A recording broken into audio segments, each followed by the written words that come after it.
So what I say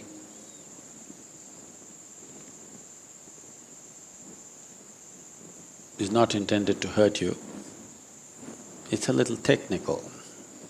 I want you to look at it that way, because I can sit here and speak a few words of solace,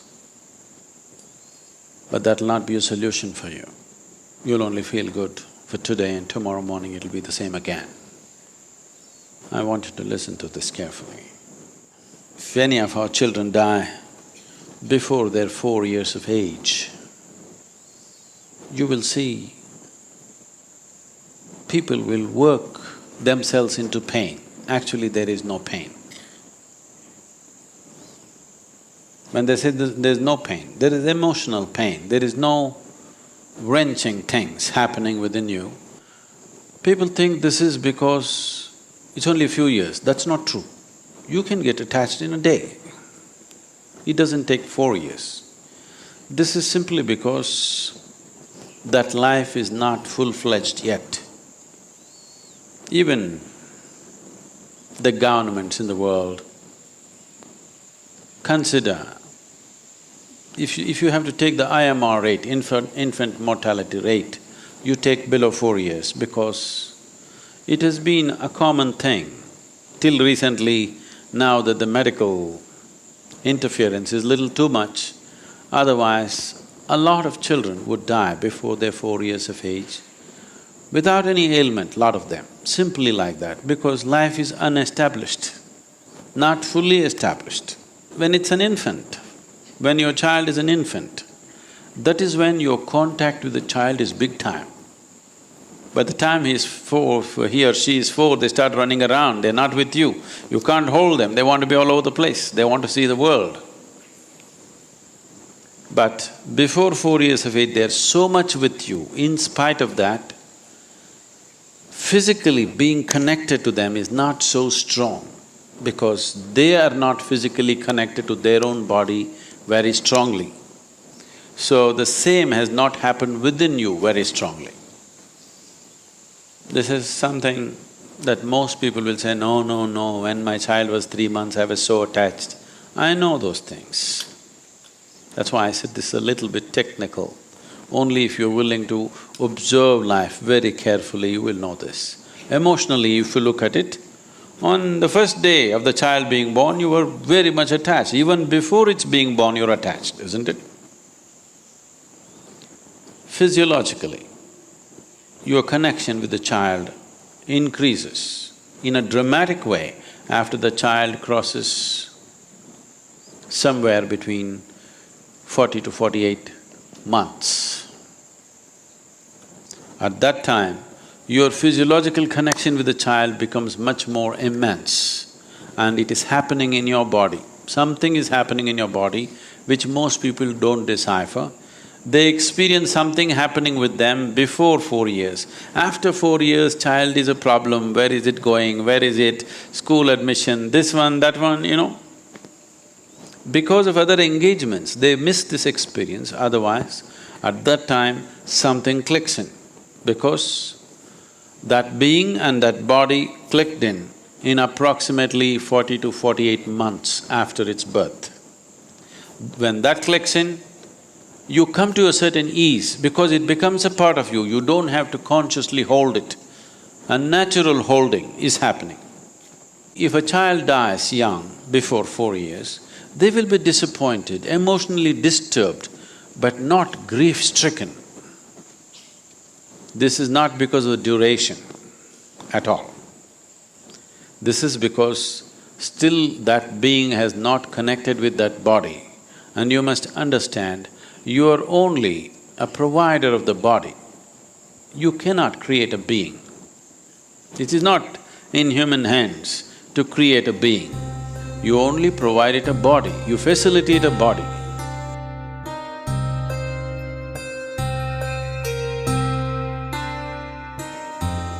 So only when that being really clicks on to the body that you provided, something clicks on within you and occupies a certain space. It occupies a certain space within your own system. If we just check somebody's energy, we know whether they have had children or not. You go to a local astrologer, for 25 rupees, he will tell you how many children you have, whether they're surviving or not surviving, even what their names are. For 25 rupees, I'm telling you, that's $50. They'll give you a brief synopsis of your children, their characteristics, their names, everything. Because it occupies a certain space within you, and if you're willing to observe, it is very much there. Now, this connection, this physiological connection is very strong till the child becomes 21. After 21, it starts dissipating once again.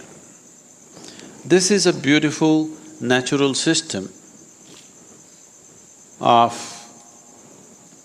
caring for the offspring, bringing it up, and also being capable of releasing it when you have to. If somebody comes to me and says, "Bless my children," I'll ask, how old are they?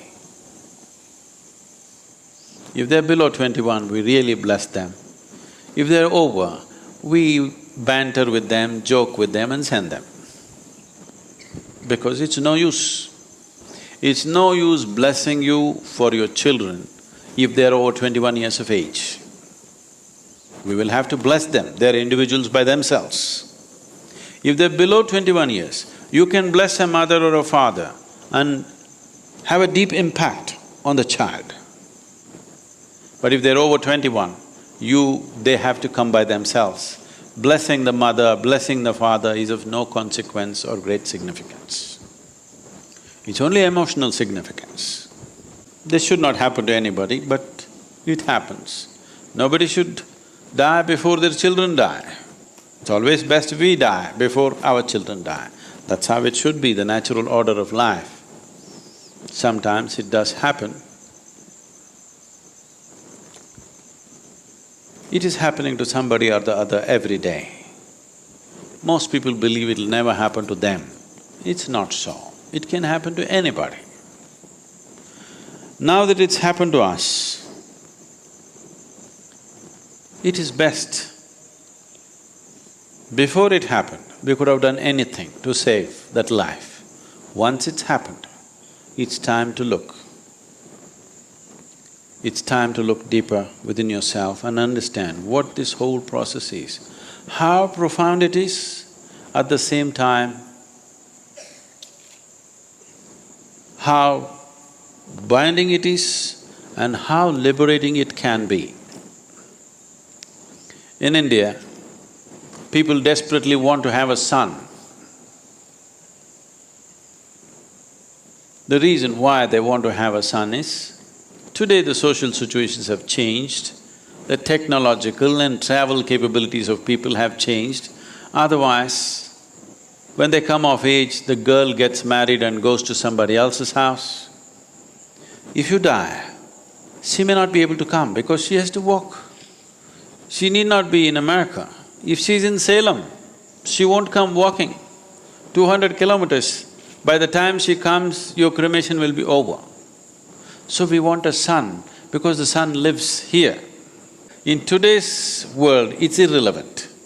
But I want you to understand, 1,000 years ago, this was very relevant. If she was living 50 kilometers away, she wouldn't come in time. She has her own children, her own husband, her own family. She can't just drop and walk away. And alone she can't walk away. Everything would be forested and somebody has to escort her down, so it wouldn't happen. That's why the 12th day was arranged for the daughters to come. When you die, you want your child around you.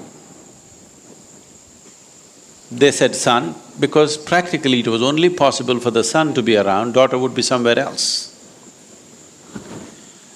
The reason why a child should be around is, there are methods to make use of that little pocket within you. a little empty space within you, which is occupied by that being whom you refer to as my child. And if he does the right things, he can liberate you. It's for this, those people who live completely unaware and they don't do anything about themselves, they're depending upon their children to liberate them. And that became a whole tradition by itself. Varanasi is known for this. People come either with their aged parents who want to die in Kashi, or they have just died with the ashes and whatever else they come, because they somewhere understand they could liberate them. But today, there are very few people who know how to do these things properly. So it has become a mere ritual. So what I am trying to tell you is, once you bear a child, a certain space of who you are is occupied by that being whom you refer to as your child, because you only provided a body for this being. Because generally people's interaction with each other is only either physical or mental or emotional, and it never goes beyond that. We believe that's everything about that person. But when a person dies, or when a person sheds his or her body, all that is gone. The mental structure is gone, emotions are gone, body is for sure gone. So everything that you knew as mine is gone. And that being that you have always held as your child is as much a stranger to you as just about anybody. Now, at the same time, after someone is dead, if they happen to be our parents, we do certain things. If they happen to be our children, we do nothing. Because you have a little space occupied by the quality of that being. But they don't have that little space occupied by you. You cannot occupy the future generation. The future generation occupies a little space in the past, but the past generation will not occupy and cannot occupy in the very nature of things in the future generation. Because of this, as a child grows and becomes close to 21, you look at them, they look like absolute strangers. You can't believe, did you bear them? Are they your children? Is this the same little baby that I brought up? Can't recognize what they're doing, because you do not have an abode in them, but they have an abode in you. So if you want to influence your children, don't try to do too many things with them. You must be able to identify where this space is. If you keep it in a certain way, things will happen okay. This is a remote control that a parent has about the child. So if you want to influence your child, within the first 11 days that you have come, Kala Bhairava Karma definitely does something significant.